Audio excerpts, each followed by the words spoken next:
Hi friends, welcome to my channel. First time ನನ್ನ channel ನೋಡಿದರೆ subscribe ಮಾಡ್ಕೊಳ್ಳಿ friends. ಈ ವಿಡಿಯೋ ಎಷ್ಟಾದರೆ ಲೈಕ್ ಕೊಡಿ. ಇವತ್ತು ಟೊಮೊಟೊ ಜಾಮ್ ಮಾಡೋಣ ಅಂತ ಅಂದ್ಕೊಂಡಿದ್ದೀನಿ. ಮನೇಲಿ ಆಪಲ್ ಟೊಮೊಟೊ ತೊಗೊಂಡಿದ್ದೆ. ಅದನ್ನು ಆಪಲ್ ಟೊಮೊಟೊ ಅಲ್ವಾ, ಸ್ವೀಟಾಗಿರುತ್ತೆ, ಮಾಡೋಣ ಅಂತ ಅದೊಂದು ಐಡಿಯಾ ಬಂತು. ಮನೇಲೇ ಅದು ಮೊನ್ನೆ 2 kg ತೊಗೊಬಿಟ್ಟಿದ್ದೆ ಆಪಲ್ ಟೊಮೊಟೊ. ಹಂಗಾಗಿ ಮಾಡೋಣ ಅಂದ್ಬಿಟ್ಟು ಒಂದು ಐಡಿಯಾ ಮಾಡಿದೆ. ಹೆಂಗಿದ್ರು ದಿನ ನಮ್ಮ ಹುಡುಗಿ ಡ್ಯೂಟಿಗೆ ಹೋಗ್ತಾಳೆ. ಬೆಳಗ್ಗೆನೇ ಟಿಫನ್ಗೆ ಚಪಾತಿ, ದೋಸೆ, ಈ ಥರ ಬ್ರೆಡ್ಡು ಎಲ್ಲ ಮಾಡ್ತಾಯಿರ್ತೀವಲ್ವ, ಅವಾಗ ತಿನ್ನೋಕ್ಕೆ ಚೆನ್ನಾಗಿರುತ್ತೆ. ಈ ಥರ ಮಾಡಿ ಇಟ್ಬಿಟ್ರೆ ಮನೆಯಲ್ಲೇ ಮಾಡಿರೋದ್ರಿಂದ ಚೆನ್ನಾಗಿರುತ್ತೆ, ತಿಂದ್ಬಿಟ್ಟು ಇದು ಮಾಡ್ಬೋದು ಅಂತಂದ್ಬಿಟ್ಟು ನಾನೇನು ಮಾಡಿದೆ, ಅದನ್ನೆಲ್ಲನೂ ಒಂದು 10 ಟೊಮೊಟೊವರೆಗೂ ತೊಗೊಂಡಿದ್ದೀನಿ. ಹೆಚ್ಚು ಕಮ್ಮಿ ಒಂದು 10 ಇರ್ಬೋದು ಅನ್ಕೋತೀನಿ, ಎಣಿಸ್ಲಿಲ್ಲ. ಒಂದು 10-12 ಟೊಮೊಟೊ ಇರ್ಬೋದು. ನೀಟಾಗಿ ತೊಳೆದ್ಬಿಟ್ಟು ಒಂದು ಕುಕ್ಕರಲ್ಲಿ ಕೂಗಿಸ್ಕೋಬೇಕು. ಒಂದು 2-3 ವಿಸಿಲ್ 1-2 ಕೂಗಿಸಿದ್ರೂ ಆಗುತ್ತೆ, ಮೆತ್ತಗಾಗ್ಬಿಡುತ್ತೆ, ಮೇಲೆ ಸಿಪ್ಪೆ ಎಲ್ಲ ಬಂದುಬಿಡುತ್ತೆ.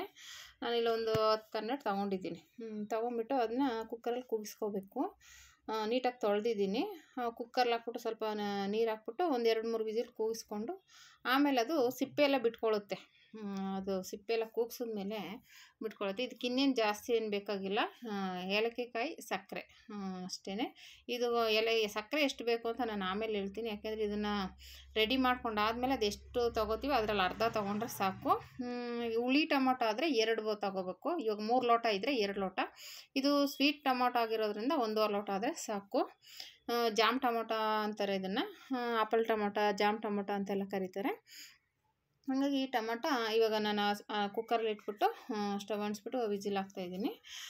ಇವಾಗ ಅದೊಂದು 2 ವಿಸಿಲ್ ಕೂಗಲಿ ಅಂದ್ಬಿಟ್ಟು ನಾನು ಆಲ್ರೆಡಿ ಕೆಲಸ ಮಾಡ್ತಾಯಿದ್ದೆ. ಕೂಗಿದ್ಮೇಲೆ ಆಫ್ ಮಾಡಿಬಿಟ್ಟು ಕೆಲಸ ಎಲ್ಲ ಮುಗಿಸ್ಕೊಂಡು ಅದೆಲ್ಲ ಆರಿತ್ತು. ಆಮೇಲೆ ತೆಗ್ದೆ. ನೋಡಿ, ಈ ಥರ ಎಲ್ಲ ಬಾಯಿ ಬಿಟ್ಕೊಂಡಿದೆ.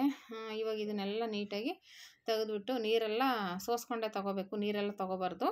ನಾನು ಆದರೆ ಜಾಲರಲ್ಲಿ ಎತ್ತಿ ಹಾಕ್ಕೊಂಡು ಅದರಲ್ಲಿ ಸಿಪ್ಪೆನೆಲ್ಲ ನೀಟಾಗಿ ತೆಗಿಬೇಕು. ಆಲ್ರೆಡಿ ಅದು ಸಿಪ್ಪೆ ಬಿಟ್ಕೊಂಡೈತೆ. ತೆಗೆದುಬಿಟ್ಟು ಆಮೇಲೆ ಹಣ್ಣಾಗಿರ್ಬೇಕು. ಇದು ಕಾಯಿ, ಆಪಲ್ ಟೊಮೊಟೊ ಕಾಯಿ ಇರಬಾರ್ದು. ಕಾಯಿ ಇದ್ದರೆ ಅದು ಮಿಕ್ಸಿಗೆ ಹಾಕಿದ್ರು ನುಣ್ಣಗಾಗಲ್ಲ, ಹಣ್ಣಾಗಿರಬೇಕು, ಮೆತ್ತಗಿರಬೇಕು. ಆಮೇಲೆ ಅದನ್ನ ಸಿಪ್ಪೆ ಎಲ್ಲ ತೆಗೆದುಬಿಟ್ಟು ಆಮೇಲೆ ಒಂದು ಮಿಕ್ಸಿ ಜಾರ್ಗೆ ಹಾಕ್ಕೊಂಡು ಅದನ್ನ ಗ್ರೈಂಡ್ ಮಾಡ್ಕೊಂಬಂದೆ. ನೀಟಾಗಿ ಗ್ರೈಂಡ್ ಮಾಡಿ ಆಮೇಲೆ ಅದೇನಿಲ್ಲ, ಗ್ರೈಂಡ್ ಮಾಡಿದ್ಮೇಲೆ ಸ್ವಲ್ಪ ಅದೇ ಹಂಗೆ ಹಾಕ್ಬಾರ್ದು. ಅದು ಹಂಗೆ ಹಾಕ್ಬಿಟ್ರೆ ಏನಾಗುತ್ತೆ, ಗಷ್ಟ ಬೀಜ ಎಲ್ಲ ಇರ್ತಾರ, ಗಷ್ಟ ಥರ ಆಗುತ್ತೆ. ಅದು ಜಾಮು ನೋಡೋಕೆ ಒಂಥರ ಆಗುತ್ತೆ. ನಾನು ಈ ಥರ ಒಂದು ಜಾಲರಿ ತೊಗೊಂಡು ಜಾಲರಿಲಿ ಹಾಕಿದ್ದೀನಿ. ಇಲ್ಲ ವೈಟ್ ಬಟ್ಟೆ ಇರುತ್ತಲ್ಲ ಅದರಲ್ಲಿ ತೊಗೊಂಡು ಬೇಕಾದರೆ ನೀವು ಹಿಂಡ್ಕೋಬೋದು. ನಾನು ಈ ಥರ ಚಮಚದಲ್ಲಿ ಸ್ಪೂನಲ್ಲೆಲ್ಲ ಹಿಂಗೆ ಮಾಡಿ ಕೈಯಲ್ಲೆಲ್ಲ ಹಿಂಡಿ ರೆಡಿ ಮಾಡಿಕೊಂಡೆ.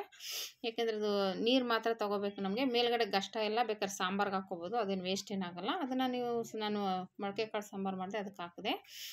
ಇದು ಬಂದ್ಬಿಟ್ಟು ಎಷ್ಟು ಲೋಟ ಅಳತೆ ಮಾಡ್ಕೊತಾ ಇದ್ದೀನಿ ನೋಡಿ, 3 ಲೋಟ ಸಿಕ್ಕಿದೆ ನಮಗೆ ಜ್ಯೂಸು. ಈ 3 ಲೋಟಕ್ಕೆ ನಾನು 1.5 ಲೋಟ ಸಕ್ಕರೆ ಹಾಕ್ಕೋತೀನಿ. ಅದು ಅಳತೆಗೋಸ್ಕರ ಮಾಡಿದ್ದು. 3 ಲೋಟ ಇದೆ. ಇವಾಗ ಸ್ಟವ್ ಅಂಟಿಸ್ಬಿಟ್ಟು ಚೆನ್ನಾಗಿ ಕುದಿಸ್ಬೇಕಿದು. ನೀರಿನ ಅಂಶ ಎಲ್ಲ ಹೋಗಿ ಗಟ್ಟಿ ಆಗ್ತಾ ಬರುತ್ತೆ. ಆವಾಗ ನಾವು ಇದಕ್ಕೆ ಸಕ್ಕರೆ ಹಾಕ್ಕೋಬೇಕಾಗುತ್ತೆ. ಇದು ಚೆನ್ನಾಗಿ ಕುದಿಬೇಕು, ಒಂದು ಸುತ್ತ ಗುಳ್ಳೆ ಥರ ಆಗಿ ಕುದಿ ಬರುತ್ತೆ. ಆಮೇಲೆ ಈ ಥರ ನಾನ್ ಸ್ಟಿಕ್ ಪ್ಯಾನಲ್ಲಾದರೆ ಏನು ತಳ ಹಿಡಿಯಲ್ಲ. ಬೇರೆ ಥರ ಬಾಣಲಿ ಆಗಿಬಿಟ್ರೆ ತಳ ಹಿಡಿದು ಬಿಡುತ್ತೆ. ಅವಾಗೇನಪ್ಪ, ತಿರುಗಿಸ್ತಾ ಇರಬೇಕು ಕೈನ. ನೀವು ಈ ಥರದ್ರಲ್ಲಾದರೆ ಏನೂ ಆಗೋಲ್ಲ, ಆ ಥರದ್ರಲ್ಲಾದರೆ ತಳ ಹಿಡಿದು ಬಿಡುತ್ತೆ. ಇದೂ ಲಾಸ್ಟಲ್ಲಿ ತಳ ಹಿಡಿಯುತ್ತೆ. ಈಗ ಅಲ್ಲೆಲ್ಲ ಸ್ವಲ್ಪ ಹಿಂಗೆ ಇದು ತಿರುಗಿಸ್ತಾ ಇರಬೇಕು. ಅದಾಗೇನೆ ತಿರುಗಿಸಿ ಸ್ವಲ್ಪ ಗಟ್ಟಿ ಆಗ್ತಾ ಬರುತ್ತೆ. ಗುಳ್ಳೆಗಳೆಲ್ಲ ಕುದಿಬೇಕು ಚೆನ್ನಾಗಿ, ಆವಾಗಲೇ ಅದು ಚೆನ್ನಾಗಾಗೋದು. ನೋಡಿ, ಈ ಥರ ಗ್ಲಾಸಿಯಾಗಿ ಈ ಥರ ರೆಡಿ ಆಗ್ತಾಯಿದೆ. ಇವಾಗ ಈ ಥರ ಚೆನ್ನಾಗಿ ಕುದಿ ಬಂದಾಗ ಸಕ್ಕರೆ ಹಾಕ್ಕೋಬೇಕು. ಸಕ್ಕರೆ ಹಾಕ್ಬಿಟ್ಟು ಚೆನ್ನಾಗಿ ಕುದೀತಾ ಇದೆ ನೋಡಿ. ಇವಾಗ ಇದಕ್ಕೆ ಸಕ್ಕರೆ ಹಾಕ್ಕೋಬೇಕು. ನಾನು ಹೇಳಿದ್ನಲ್ಲ, 3 ಲೋಟಕ್ಕೆ 1.5 ಲೋಟ ಸಕ್ಕರೆ ಹಾಕ್ಕೊಂಡ್ರೆ ಸಾಕು. ಇದು ಹುಳಿ ಟೊಮೊಟೊ ಆದರೆ 2 ಲೋಟ ಹಾಕ್ಕೊಳ್ಳಿ. ಇದಕ್ಕೆ 1.5 ಒಂದು ಲೋಟದ ಮೇಲೆ ಸ್ವಲ್ಪ ಹಾಕಿದೆ ಅಷ್ಟೇ. ಹಂಗಾಗಿ ಹುಳಿ ಟೊಮೊಟೊ ಆದರೆ ಸ್ವಲ್ಪ ಜಾಸ್ತಿ ಹಾಕ್ಕೊಳ್ಳಿ. ಇದಕ್ಕೆ ಸ್ವೀಟು ಆಪಲ್ ಟೊಮೊಟೊ ಆಗಿರೋದ್ರಿಂದ ಸಾಕು, 1 ಲೋಟದ ಮೇಲೆ ಸ್ವಲ್ಪ. ಇವಾಗ ಇದನ್ನು ಹಂಗೆ ಚೆನ್ನಾಗಿ ತಿರುಗಿಸ್ತಾ ಇರಬೇಕು. ಅದು ಸಕ್ಕರೆ ಹಾಕಿರ್ತೀವಲ್ಲ, ಅದು ನೀಟಾಗಿ ಮೆಲ್ಟಾಗಿ ಮಿಕ್ಸಾಗಿ ಚೆನ್ನಾಗಿ ಹಸಿ ವಾಸನೆ ಎಲ್ಲ ಹೋಗಿ ಚೆನ್ನಾಗಿ ಇದಾಗುತ್ತೆ. ಅಲ್ಲಿವರೆಗೂ ಕುದಿಸ್ಬೇಕು. ಸ್ವಲ್ಪ ಟೈಮ್ ತೊಗೊಳುತ್ತೆ, ಆದರೆ ಚೆನ್ನಾಗಾಗುತ್ತೆ. ಮನೇಲೇ ಮಾಡಿರೋದು ಅಂತ ಅನ್ನೋದಕ್ಕೂ ಮಕ್ಳಿಗೂ ತುಂಬ ಇಷ್ಟ ಆಗುತ್ತೆ. ಇವಾಗ ನೀವು ಅಂಗಡಿಲಿ ಕೊಡ್ಸೋದಕ್ಕೂ ನಾವು ಮನೇಲೇ ಮಾಡಿರೋದು ಅಂತ ಹೇಳೋದಕ್ಕೂ ಏನೋ ಒಂಥರ ಖುಷಿ ಇರುತ್ತೆ. ನಾವು ಮಾಡಿಕೊಟ್ವಿ ಅಂತ. ಇದು ಏಲಕ್ಕಿಕಾಯಿ ಪುಡಿ ಹಾಕ್ತಾಯಿದ್ದೀನಿ. ಇದು ಹಾಕಿದ್ಮೇಲೆ ಹಾಗೇ ತಿರುಗಿಸ್ಕೊಂಡು ಗಟ್ಟಿಯಾಗಿ ಗುಳ್ಳೆ ಆಗಿ ಸುತ್ತ ಸುತ್ತ ಬಿಟ್ಕೊಳ್ತಾ ಬರುತ್ತೆ, ಆವಾಗ ರೆಡಿಯಾಗಿದೆ ಅಂತ ತಿಳ್ಕೊಬೇಕು. ಅಲ್ಲಿವರೆಗೂ ನಾವು ಈಗ ತಿರುಗಿಸ್ಕೊಂಡು ಕುದಿಸ್ತಾ ಇರಬೇಕು. ಅಲ್ಲಿ ತಿರುಗಿಸ್ಬೇಕು. ನಾನು ಹೇಳ್ದಾಗೆ ಬೇರೆ ಪ್ಯಾನ್ ಆದರೆ ತಳ ಹಿಡ್ದು ಬಿಡುತ್ತೆ. ಈ ಪ್ಯಾನ್ ಆ ಥರ ಹಿಡಿಯಲ್ಲ, ನಾನ್ ಸ್ಟಿಕ್ದು. ಮಾಮೂಲಿ ಬಾಣಲಿಗಳಾದರೆ ಸಿಲ್ವರ್ ಆದರೆ ಹಿಡಿದು ಬಿಡುತ್ತೆ. ಹಾಗಾಗಿ ಅಲ್ಲಲ್ಲೇ ತಿರುಗಿಸ್ಕೊಂಡು ನೋಡಿ ಈ ಥರ ರೆಡಿ ಆಗುತ್ತೆ. ಈಗ ಆದಮೇಲೆ ಇದೇನಾಗುತ್ತೆ, ಸುತ್ತ ಗುಳ್ಳೆಗಳು ಬಿಟ್ಕೊಳ್ತಾ ಬರುತ್ತೆ. ಆವಾಗ ನಮಗೆ ಇದು ರೆಡಿಯಾಗಿದೆ ಅಂತ. ಅಲ್ಲಿವರೆಗೂ ಹಾಗೆ ಒಂಚೂರು ತುಪ್ಪ ಹಾಕಿದೆ, ಸ್ವಲ್ಪ ಆ ಕಡೆ ಈ ಕಡೆ ಎಣ್ಣೆ ಥರ ಮಿಕ್ಸ್ ಆದರೆ ಚೆನ್ನಾಗಿರುತ್ತೆ. ಆಮೇಲೆ ಅದು ಎಣ್ಣೆ ಥರ ಬಿಟ್ಕೊಳ್ಳುತ್ತಲ್ವ, ಗುಳ್ಳೆ ಥರ ಎಲ್ಲ ಇದಾಗಿ ಅದು ಸ್ವಲ್ಪ ತುಪ್ಪ ಹಾಕ್ಕೊಂಡು ಮಿಕ್ಸ್ ಮಾಡಿದೆ. ಇವಾಗ ಇದನ್ನು ಮಿಕ್ಸ್ ಮಾಡಿದ್ಮೇಲೆ ಅದೇ ಸುತ್ತ ನಿಮ್ಗೆ ಗೊತ್ತಾಗುತ್ತೆ, ಒಂಥರ ಗುಳ್ಳೆಗಳಾಗಿ ತಳ ಹಿಡ್ಕೊಳಕ್ಕೆ ಸ್ಟಾರ್ಟ್ ಆಗುತ್ತೆ. ಆವಾಗ ಇದು ರೆಡಿಯಾಗಿದೆ ಅಂತ. ನೋಡಿ ಗ್ಲಾಸಿಯಾಗಿದೆ, ನೋಡೋಕ್ಕೇ ಎಷ್ಟು ಚೆನ್ನಾಗಿ ಕಾಣಿಸ್ತಾ ಇದೆ ನೋಡಿ, ಗ್ಲಾಸಿಯಾಗಿ ಒಂಥರ ಜೆಲ್ಲಿ ಥರ ಕಾಣಿಸ್ತಾ ಇದೆ ನೋಡೋಕ್ಕೆ. ತುಂಬ ಚೆನ್ನಾಗಿದೆ, ಟ್ರೈ ಮಾಡಿ ಫ್ರೆಂಡ್ಸ್, ಮಕ್ಳಿಗೆ ಮಾಡಿಕೊಡಿ, ತುಂಬ ಟೇಸ್ಟಿಯಾಗಿರುತ್ತೆ.